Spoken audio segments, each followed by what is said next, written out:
We've got Dave Wooding, the journalist and political commentator, with us, looking at the other big stories of the day, including this one, Dave. Doctors' strikes risk 250,000 NHS appointment cancellations. This could cost £87 million in covering it after consultants really essentially flagged up they'll probably be charging inflated rates to cover the shifts. Critics call the BMA's 29% pay demands shockingly irresponsible. Let's have a reminder of what our Health Secretary Wes Streeting has said on the pressure facing NHS staff. It is unaffordable.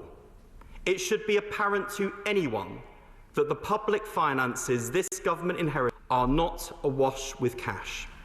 So I will not and cannot negotiate on this year's pay award. And I am not going to lead resident doctors up the garden path by making promises unless I know I can keep them.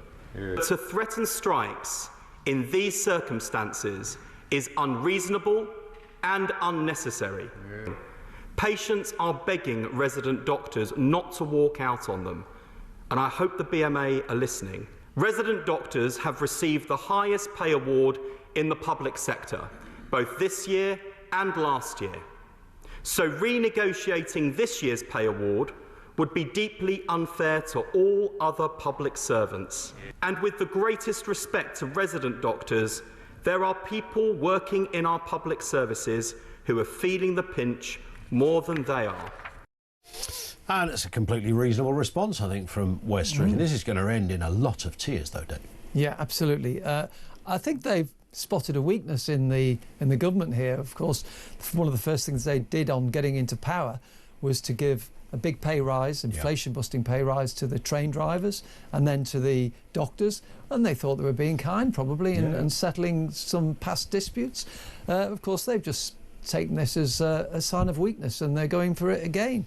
Now, Wes Streeting's right to stand up to them, but the caving in that we've seen from Keir Starmer makes me wonder whether, in fact, they may feel that if they just keep digging in, they might get somewhere. You do wonder.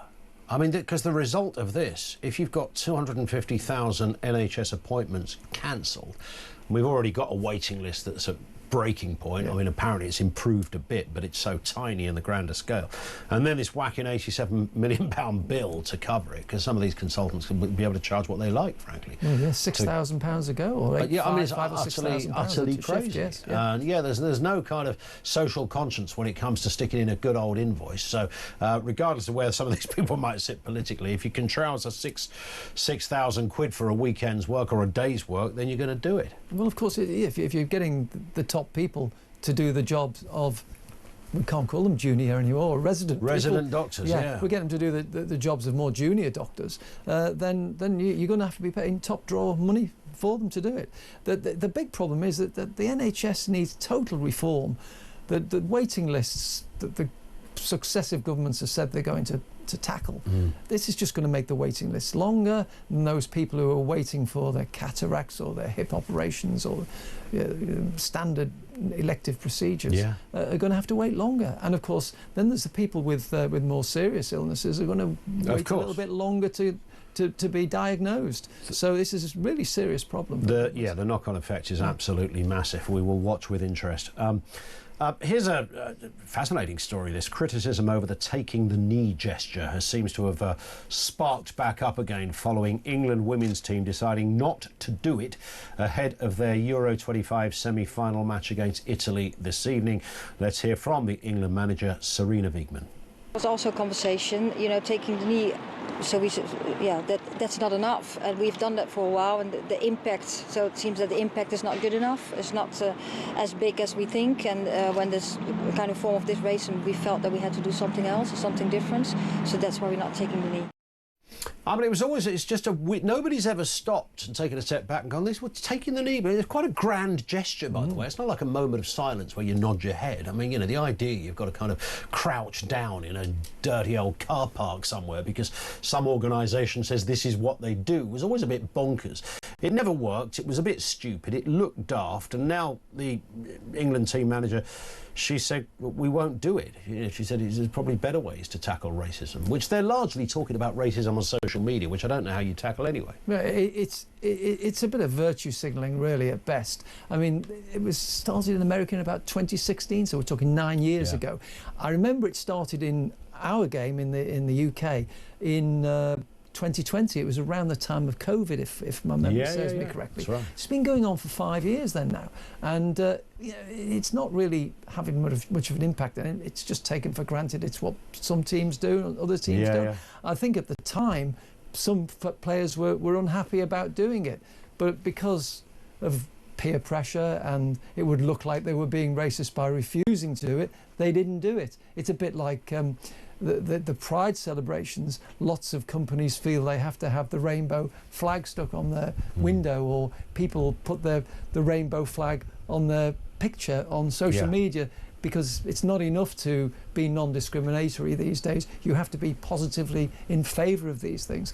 But the problem for them now is, because of the racist allegations that have been made, that the members of the team had suffered racist abuse, it looks like they're giving in to that now.